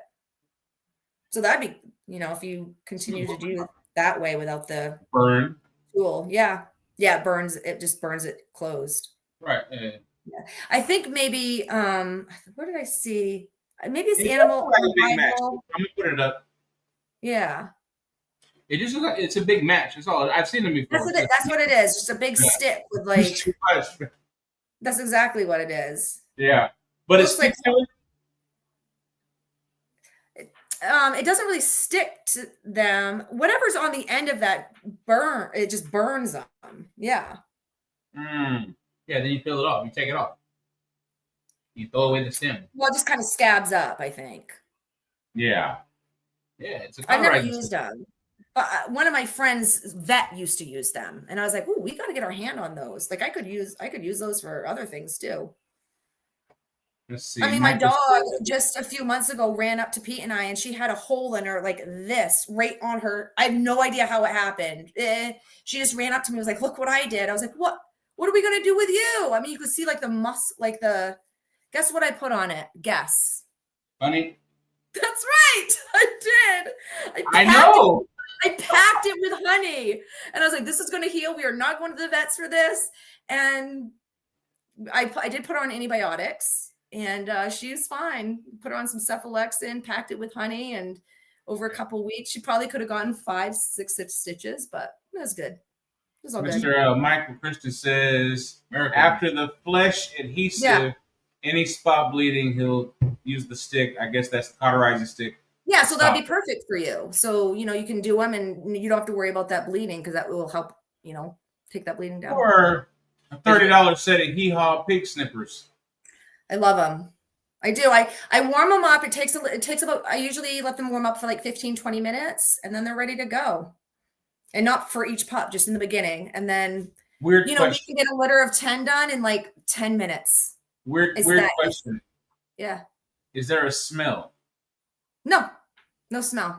No barbecue puppy tail smell? Nope. I don't even smell hair. Like not even burnt hair. Nothing. Really? Okay. Mm-hmm. All right. That was the one thing about that. I was kind of like, I don't know about weird now, but yeah, okay. Well, I'm weird with smells, and it's not. And they barely even react. Like, when you go to the vets, they're like screaming, they're like pooping on you when she's like stitching them. There's like poop coming out of them, and they're doing that like thing. And no, what are they doing? I'm not doing it again, but that's right. You got it. You got it. And so with these, Pete will bring one out to me. I snip it, hold it for 3 seconds. It's done. And then they go back into mama, and that's it. 10 minutes. We can get a whole litter done. We're not doing that, Martine. Dogs don't have thumbs, do they? Well, we do claws. We keep our dew claws, but I know you guys like to take them off, don't you? Dew claws. Yeah. Yeah, no, he's picking it. He's picking it. Every week somebody picks at me. He's picking at me now, calling them thumbs. You know what I mean? I call them thumbs. I think they are their thumbs. I'm like, don't take the dog's thumbs off. Keep those thumbs. Might be what's that word when you make something human? Anthropomorphizing or whatever the dog. I don't know. Yeah, whatever. Yeah.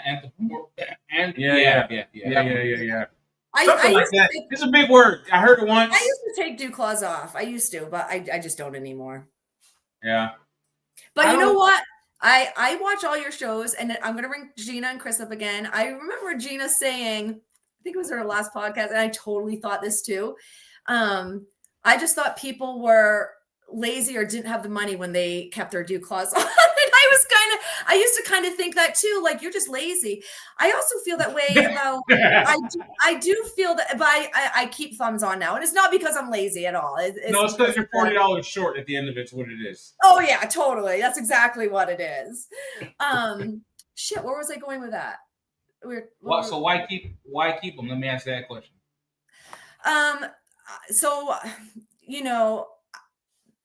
a few years back, they came out with a study, I guess, about the whole tendon that is connected to the dew claw on the dog. So they said sometimes, like, when you take those dew claws out, it can mess up their tendon there.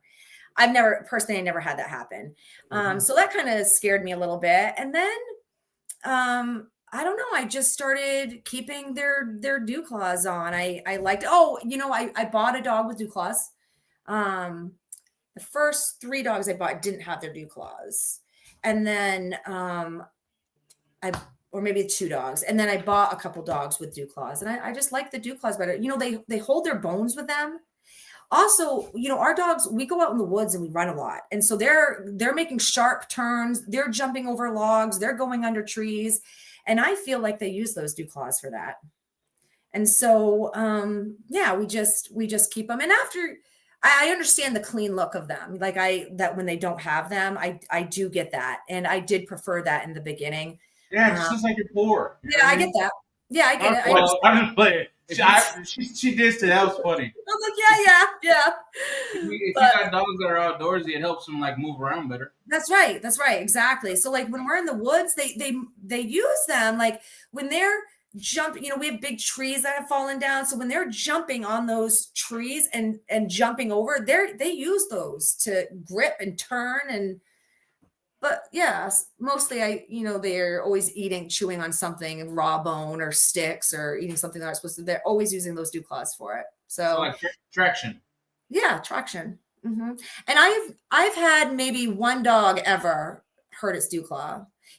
My dogs don't have those floppy, those hanging on by little skin tag dew claws. These dew claws are very tight to their body. They're very thick thumb dogs. Yeah, that's right. Just like that. Okay. So yeah, I just keep them now. I prefer the look, That's cool. It's like being a breeder for so long and seeing a male dog without his balls. You're like, it looks weird. Male dog without his balls. It's like a pussy. So, gotta keep those balls on. Like your neighbor next door, they've got a 2-year-old dog. It has, a male dog, and you're like, it turns around, you're like, oh, you look so gay. Yeah. He needs his balls. Yeah.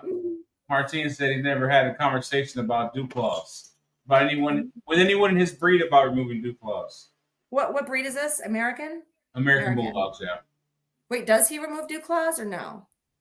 Yeah, Martine, do you remove dew claws? If I had it my way, I would remove all claws. Yeah, I was gonna say my main issue. And just use fingernails. Besides not liking the way it looks, yeah, it's just one more nail to cut. It is one more nail to cut. Fighting dogs to cut their nails. Yeah. So if we can cut that down by 20% right here, right now, for the rest of your life, buddy. Yeah. Yeah. I can see that. And no, I never back dew claws. I've had, I think, oh, I know. I've had 2 puppies born with 1 back dew claw before, and it was from the same line. And I missed them. It was something I just, as a breeder, I totally missed. Like at 1 week old, I'm like, oh my God, they've got 1 back freaking dew. How did I miss this? Because that by then it's kind of too late, to take it off. So I just have to explain to the family, when we're picking puppies, this guy has an extra dew claw, and if you want it off, you can take it off when you get it spayed or neutered. It's that simple. But neither of them have. They're tight. They're not like those wobbly, ones, like I said. But super strong foot thumbs, big toes. Yeah, that's right. Big toes on their hands. Grapes? Crabs. Yeah. Really? I don't think crabs. Like seafood? Yeah. Yeah. He was going to the ocean stuff. Yeah, and lobster. Yeah. Lobster. You gotta peel the shell. We always peel the shell and their poop chute. You can't eat lobsters with their poop still. You know how to devein a shrimp like that? That's what you do? Our shrimp, so we can't go Maine shrimping anymore. That got taken away from us from the environmentalists.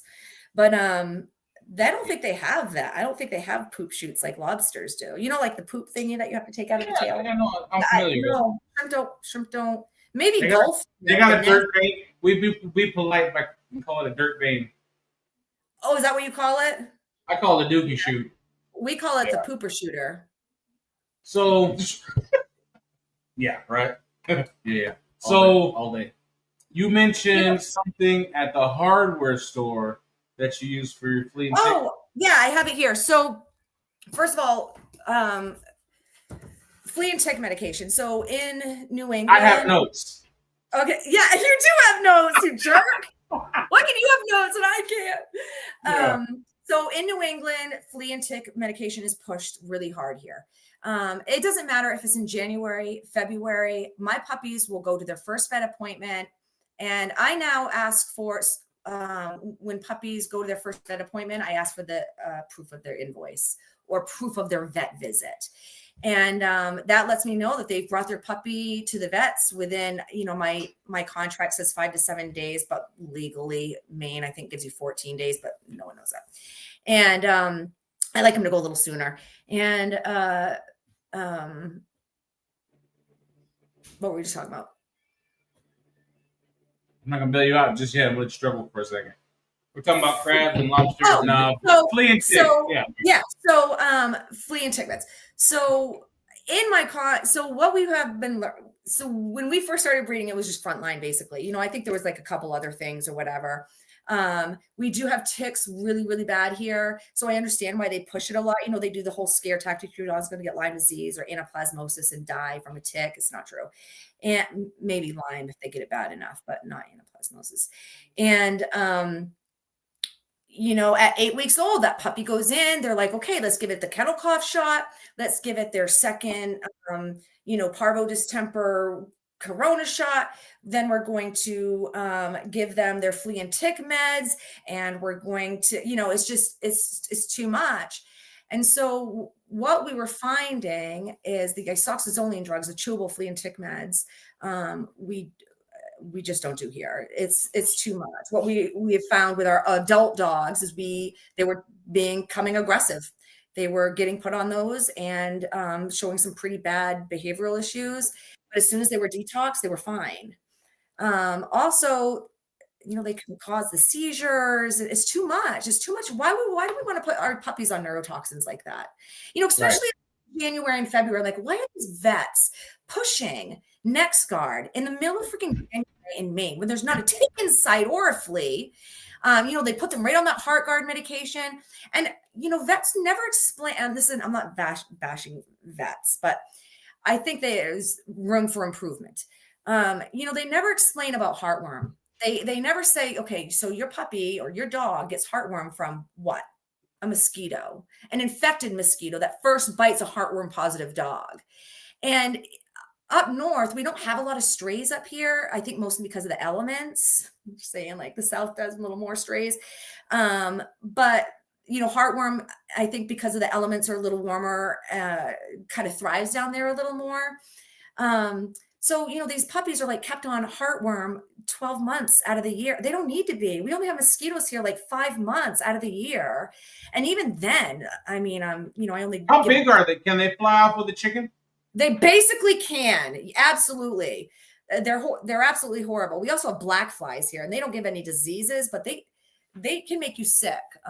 They bite. They bite. I actually have I'll send it after I have a video of it. They hit in May. You can't go outside without a bug net. I mean, there's thousands around your head. It's like your daily protein. Well, I laughed because you said about things that bite, and then she's like, I have a video. I'm like, oh my God, this could go. I do. But I didn't know where you were going with that next yeah, no. Like, oh my God. of the black flies biting. So anyway, back to the flea and tick before I forget. So there's this book that was put out. And so we planned, so in our contract, we basically ask families not to put them on one of those 4 flea and tick meds, isoxazoline, NexGard, Bravecto, Credelio, and Simparica Trio. Simparica Trio is the worst because it's all of them combined. It's like the heartworm, the wormers, it's too much for them. So I wish we could go all natural here. I do have a lot of natural products that I use, but we have ticks so bad. I'm talking right now, ticks just came back last week. I pulled about 20 ticks off our dogs today, 20, maybe 30, close to that. Yes. If I go out in the woods, we can easily pull over 100 off of our dogs. If I bring like 7 or 8 dogs out. Oh, shnikes. We got one. You ready? What? Hey, how's everybody? Oh my God. How you doing? I'm so nervous. You're my hero. God, Oh my gosh. this spur of the moment stuff, though. Whoa. That's fun. Mine was a little spur of the moment too. It was like yesterday they kind of sprung it on me. Yeah, they do that, don't they? Yeah. That's the best. How you doing, Jamie? Oh, I'm good. I'm enjoying this podcast. I love your keeping it real. Yeah. I'm trying to, sometimes you can be a little too real and people don't get it and they're like, oh my God. But yeah, cutting puppy scales off with snippers. But it's true. It's just what we do. So yeah. So back to the front line real quick, just before I forget. So this is one of those things we're about keeping it real, right? So this is what we use. It's Fipronol. This thing costs about $70. It's lasts me like 6 years. It's like $1 for each dog. It's called Termador SC. And I found out about this. So this is Fipronol, which is frontline. You say fipronol? Fipronol, which is the main ingredient in frontline. Yeah. Okay. So we try to use the lesser of evils here. Yes, frontline is still a neurotoxin. It's still a pesticide. It's still freaking poison. But to me, I feel anyway in my program, it's the lesser of evils. Because it's so bad here with ticks. We don't really have flea problems, but ticks it's just horrible. So and I learned that from this book. And I don't think you can get this anymore. You used to have to make it up for you to so it says what your vets won't tell you, what your breeders won't tell you, but what you need to know. And it's called The Dog Owner's Little Black Book. And it literally compares Fipronol to cocaine in here. I shit you not. What did it compare to cocaine? The Fipronol to street prices. That's how it breaks it down. Oh, okay. It basically says it's like I've been looking for a substitute. I've been looking for a substitute for cocaine for a while now. I love this book. So it gives you like just tips and tricks about frontline, things that you can save money on, and heartworm, using the ivermectin. Yeah, what's $80 now? Yeah. Is this it right here? Yeah. Yeah, and I have the doses too. I think I don't know if we're allowed to give doses. So it's 0.2 mLs per 5 pounds, not 2 mLs, 0.2 mLs per 5 pounds of your dog. Yeah. Okay. So the only difference is it's chalk. How are you giving it to them? How are you administering it? Huh? How are you administering it? Topically, just like frontline on the back of the neck. Yep. Okay. And you don't want to do it before you bring your dog out because it's gonna have a big yellow chalk line, you know, the front line that the brand name is oil. So it's just a little oil spot. This is more, it's just like chalky looking. So it's, Okay. you know, it's going to show on your dog for a few days. It's going to look like someone drew on them with chalk or painted them or something with a little. What do you got for that, Jamie? Yeah. Oh, I Vantage multi. I'm really into that. And topical also. And it does everything ticks. So everything. You know, it's dewormer, does the fleas and all that, heartworm. And so it's once a month. I don't always use it once a month because I think it is kind of strong. Say it one more time. The name? Advantage multi. Advantage. Okay. Yeah. And it's a prescription, but it's great stuff because it's just it hits them different because it's different, different dewormer and stuff. Yeah. And I like it because I don't have to fight with them with 20 mils of safeguard. I can just do it off the back and we're good to go. Yeah. And it's I like that one too. Yeah. And I think Sharon Money also recommends that Advantage. Oh yeah, I would like it. Yeah. Yeah, because you can get your dogs immune to dewormer, safeguard and stuff, and that's exactly what I did. And so then I went with it. Yeah. Okay. Yeah. And they have it at Chewy. They have it at Revival, I think, too. Revival Animal, I think it's. Yeah. Yeah. Yeah, but it's great stuff. I mean, if you don't fight with your dogs and you want to do everything in one, I love that part. And it's cheaper than, buying Drontal and then, well, and I fight them with a pill, fight with them with the P White, Oh, and the safeguard's such a pain in the ass with your grown dogs because you got to mix it in yogurt. You got multiple dogs that you're feeding it to. You got to do it for 3 consecutive days. It's just a pain in the ass, So that's great for me. Yeah, and then I think some other people, and this doesn't work like a full month, like the Fipronol or the Advantage, but we'll use Cat Star. I think that's another safe one, but I think that just kills fleas that are actually on them that minute. Right. It's kind of out of their system. Yeah. I haven't used it, but I know some breeders that have. Yeah. I think it's pretty safe. Yeah. We don't fight fleas here, thank goodness, but we don't either. Yeah. Our park is full of black walnut trees. Are so toxic? I think that's a deterrent. Oh yeah. I've heard that too. Yeah. I mean, they're a mess. I kind of don't like trees, but they're good for that. But they stain everything, Yeah, and then there's like the mower chops them up and flings it everywhere and just spreads it. Yeah. Everywhere. But your wall, every dark piece of furniture that you have is covered. Patio stains, yeah. Yeah. Your pants, the walls, everything. Like walnut. I also feel like with fleas too, I vacuum every night. I have a hard time actually sleeping without vacuuming. So it's just like my thing that I do. I feel like we don't get fleas. The loudest, most obnoxious thing when everyone's asleep, you do? I do. I swear. Pete goes to bed, he wakes up at like 3 in the morning. It's like midnight. And I'm like in this bedroom, vacuuming. I have a thing. I like to wake up in the morning to clean floors. I do. They're just going to get dirty again. Right. I like putting my bare feet on the floor without grit, Mm-hmm. Yeah, that is nice. Yeah. But I think that annoying for sure. Please. Huh? That would get annoying for sure, yeah. The vacuuming or the dirt on the feet? Through it. Yeah. He's used to doing it. He sleeps he's a fisherman. He can sleep through anything. They go out there and sleep while they're going out into the middle of the ocean to where they need to set. He's fine. He's a Mainer. He's a Mainer. That's right. This is half dead from the boat engine. So. All right, so Jamie. Yes. We're almost done. And the reason I wanted you to come on has nothing to do with dogs. You want me to talk about the pork chop? Huh? No. I mean, we can. That's definitely on the table. No.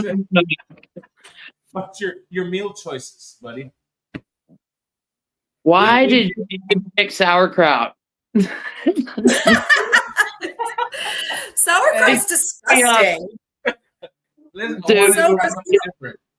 So gross. I used to think when I was a little girl, I used to think it was fish. you did? Yeah, I and like thought, it. why would someone want to put fish on their sandwich? Choose that when there's steak, ribs, chicken. I like sauerkraut. With sausages in it. You know what? It wasn't.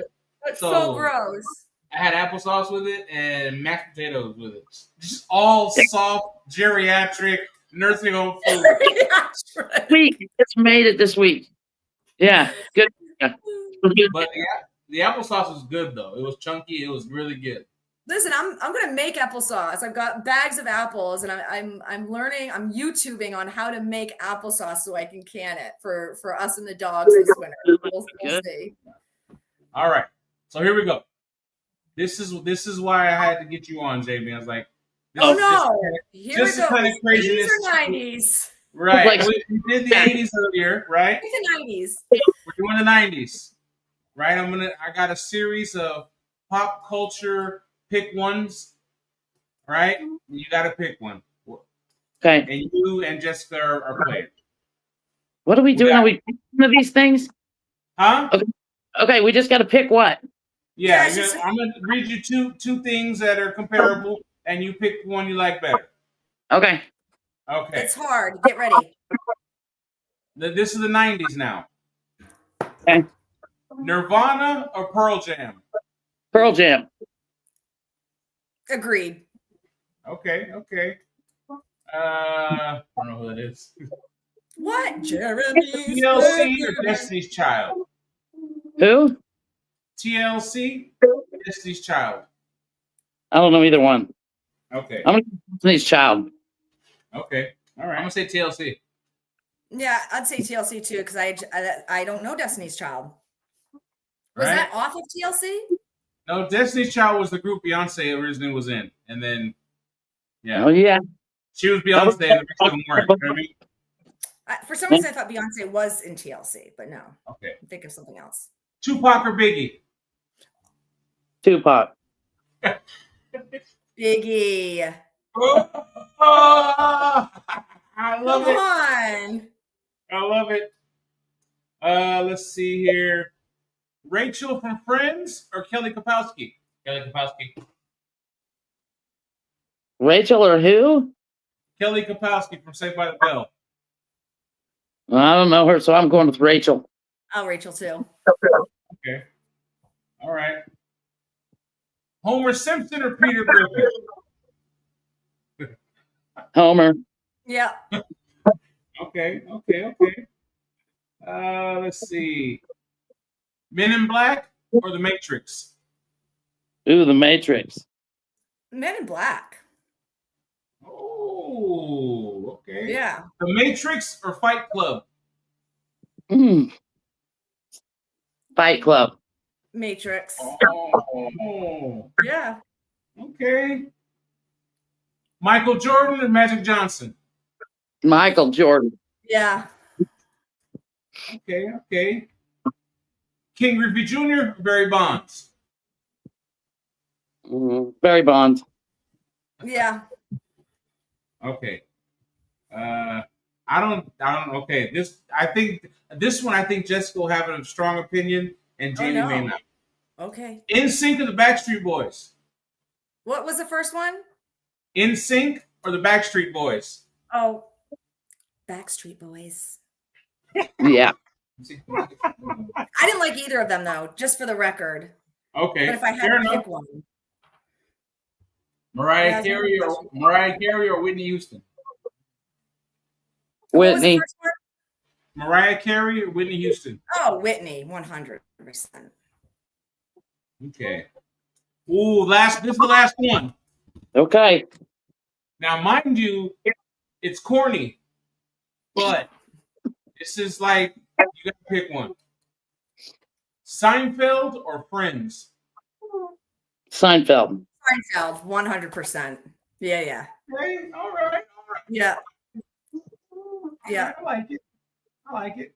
I don't know if I can pick one, to be honest with you. You know, Seinfeld comes up and like you think of things in life happen to you, and you're like, this happened on Seinfeld, or you're You always know what? like no soup for you, or you know, We referenced Seinfeld tonight already, so Seinfeld. yeah, Seinfeld's cool. I got one. Uh-oh. You ready? Book smarts or street smarts? Street. Street. Yeah, more common sense. Yeah. Gets you further in life. I like it. Right? Yeah. Hopefully. All right. Well, it was fun. I thank you, Jamie, for coming on. Short notice. Gosh, thank you so much. It's so nice to see you and kind of meet you. And that's what we do here. All right, here you go. Ready? Here you go. I got a fun one. Go. Would you rather sneeze confetti or hiccup bubbles? Sneeze confetti. Yeah. Sneeze. Yeah, I watched Grey's Anatomy, like I said, and there was a lady that died from the hiccups on one of those shows. So I'm pretty sure I'm going to be sneezing confetti. I got a weird little twitch where my wife, she'll scratch my chin, hiccup, and she'll get me mad and then start doing. If you don't stop, it's just Yeah, it's not good. Pete wakes up from bed almost every night when he's sleeping to sneeze. It's the weirdest thing. Yeah. All right, well, we're gonna wrap it up. Like I said, what you got, Jamie? Nothing. I was just saying. Sayonara. Okay. I'm out. Have a good night. Love this. Thank you both. Had a great time. Talk to you next time. See you guys. All right. Bye. Yeah, that's the Bye, main guys.